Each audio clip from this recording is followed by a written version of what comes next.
بسم اللہ الرحمن الرحیم اللہم صلی علی محمد وآل محمد وعجل فرجہم والعن اعداءہم۔ تمام مسلمانوں کو، خصوصاً اہل بیت علیہم السلام کے چاہنے والوں کو، امام زمان علیہ السلام حضرت امام مہدی حجت ابن الحسن العسکری علیہ السلام کی ولادت کی مبارکباد پیش کی جاتی ہے۔ اس سال تو امام زمان علیہ السلام کی عمر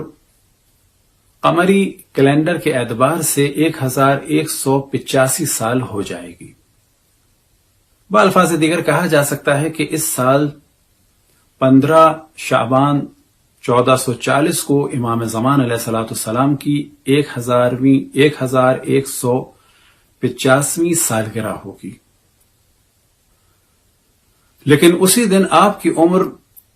شمسی کیلنڈر کے حساب سے یعنی سولر کیلنڈر کے حساب سے ہوگی 1132 سال۔ اور اس فرق کی وجہ یہ ہے کہ شمسی کیلنڈر یعنی سولر کیلنڈر یا بالفاظ دیگر زمین کی ایک گردش سورج کے گرد ہوتی ہے 365 دن یعنی 365 ڈیز 8 آورز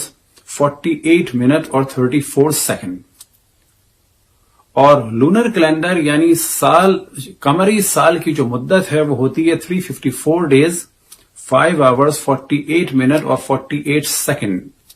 اور اس کا نتیجہ یہ نکلتا ہے کہ اگر ایک مثال دی جائے جو بہت زیادہ عام فہم ہو اور سب کو سمجھ میں آئے اور یاد رہ سکے، کہ اگر کوئی شخص سولر کیلنڈر کے حساب سے یا بالفاظ دیگر ہجری کیلنڈر یا گریگورین کیلنڈر کے اعتبار سے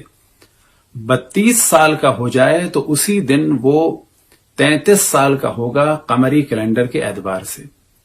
اس فرق کی وجہ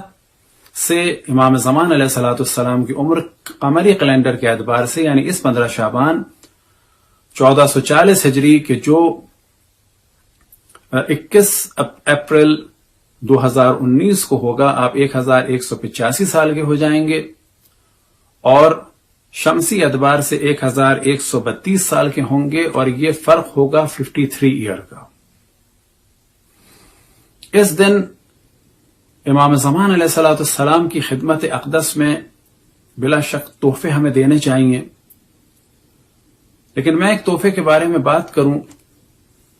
کہ لوگ تو شاید کافی بڑے بڑے تحفے دینا چاہتے ہیں کہ خداوند تبارک و تعالی ہم سب کو توفیق عطا فرمائے کہ امام زمان علیہ السلام کی بارگاہ اقدس میں کوئی اہم تحفہ دے سکیں، لیکن میں ایک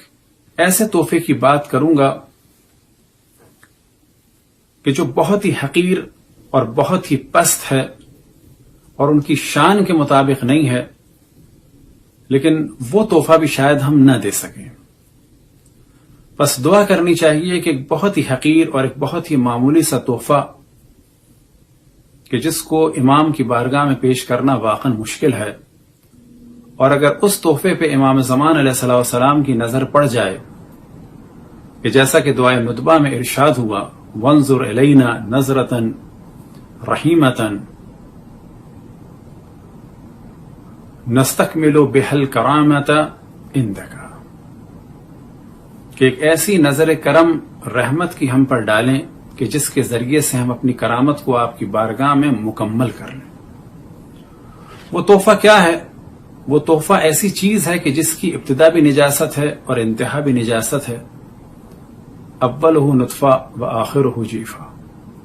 اور وہ تحفہ کیا ہے کہ جو ہم امام کی بارگاہ میں پیش کریں اور امام خوش ہو جائیں گے؟ وہ تحفہ یہ ہے کہ ہم اپنی حقیر سی ہستی کو امام کی بارگاہ میں پیش کریں کہ ہم آپ کے اب مطیع و فرما بردار ہیں اور غلام ہیں۔ اور اگر محسوس کیا جائے تو شاید یہ تحفہ دینا امام کی بارگاہ میں بڑا مشکل کام ہے۔ بس ہم سب کو دعا کرنی چاہیے کہ خداوند تبارک و تعالی کی توفیق عطا فرمائے کہ امام کی بارگاہ میں اس حقیر سے تحفے کو پیش کریں اور امام اس تحفے کو قبول فرمائیں اور ایک ایسی رحمت کی نظر فرمائیں کہ جس کے بعد اس تحفے میں ایک بدل آئے، اور وہ بدل اس صورت میں آئے کہ ہم امام کے چاہنے والے اور صحیح معنی میں ماننے والے ہو جائیں۔ اور اسی جانب توجہ دلاؤں کہ حضرت آیت اللہ العظمیٰ وحید خراسانی کہ جس وقت کے صف اول کے علماء اور مراجع میں سے ہیں کہ جن کا علمی اعتبار سے کہا جا سکتا ہے کہ یہ عالم ہے کہ ان کے درس میں بھی وہ حضرات تشریف لاتے ہیں جو 20-20 سال سے درس خارج دے رہے ہیں۔ وہ ماہ رمضان کی نشست میں ارشاد فرما رہے تھے کہ میں بلا تکلف یہ بات کہتا ہوں کہ میں اپنے آپ کو ایک کتے سے کم سمجھتا ہوں امام زمان علیہ الصلوۃ والسلام کی بارگاہ میں، کیونکہ کتا مشکلات اٹھاتا ہے، بھوکا رہتا ہے، لیکن اپنے مالک کو نہیں چھوڑتا، پتھر کھاتا ہے لیکن اپنے مالک کو نہیں چھوڑتا۔ مجھے نہیں معلوم کہ میں امام زمان علیہ الصلوۃ والسلام کے لیے مشکلات اٹھا سکتا ہوں یا پتھر کھا سکتا ہوں، اور اس کے بعد بھی ان کے ساتھ رہوں گا یا نہیں رہوں گا۔ دعا ہے کہ خداوند تبارک و تعالیٰ اس 15 شعبان کو ہمیں یہ توفیق عطا فرمائے کہ ہم اپنی اس حقیر سی ذات کو امام کی بارگاہ میں پیش فرمائیں، اور جب تک زندہ ہیں ان کے مطیع و فرما بردار رہیں، اور اگر اس دنیا میں مر جائیں ظہور سے پہلے تو خداوند تبارک و تعالیٰ ہم سب کو دوبارہ زندگی عطا فرمائے کہ ان کی بارگاہ اقدس میں اپنی جان کو دے سکیں۔ اور میں خود جو امام کی بارگاہ میں ایک توسل کرتا ہوں، اور وہ اس صورت میں کرتا ہوں کہ یا مولا میں بہت ہی حقیر ہوں، پست ہوں، جیسا کہ ایک آپ کا شیعہ اور چاہنے والا ہونا چاہیے، وہ میں ویسا نہیں ہوں، لیکن صرف ایک چیز کے وسیلے سے آپ کی بارگاہ میں حاضر ہونا چاہتا ہوں، اور وہ چیز یہ کہ نہ عمل ہے میرے پاس اور نہ کوئی اور کرامت ہے۔ ہاں اتنا ضرور ہے کہ میں آپ سے اور آپ کے اجداد سے اور خصوصاً آپ کی جدہ حضرت فاطمہ سلام اللہ علیہا سے محبت کرتا ہوں اور ان کے دشمنوں سے نفرت کرتا ہوں۔ دنیا میں گناہوں میں ڈوب چکا ہوں، لیکن اگر کوئی کتنا بھی مال کیوں نہ دے دے کہ آپ کے اجداد سے دور ہو جاؤں، یا یہ کہ آپ کے اجداد کے دشمنوں سے محبت کرنے لگوں، تو صرف یہی وہ عمل ہے کہ جو میں نہیں کر سکتا، ممکن ہے کہ باقی گناہ کر سکتا ہوں۔ بس اسی محبت کے صدقے میں کہ جو آپ کے اجداد اور خصوصاً آپ کی جدہ حضرت فاطمہ سے ہے، اور اسی نفرت کے صدقے میں کہ جو آپ کے اجداد کے دشمنوں سے اور خصوصاً آپ کی جدہ حضرت فاطمہ سلام اللہ علیہا کے دشمنوں اور قاتلوں سے ہے، کہ اس محبت اور اس نفرت کے صدقے میں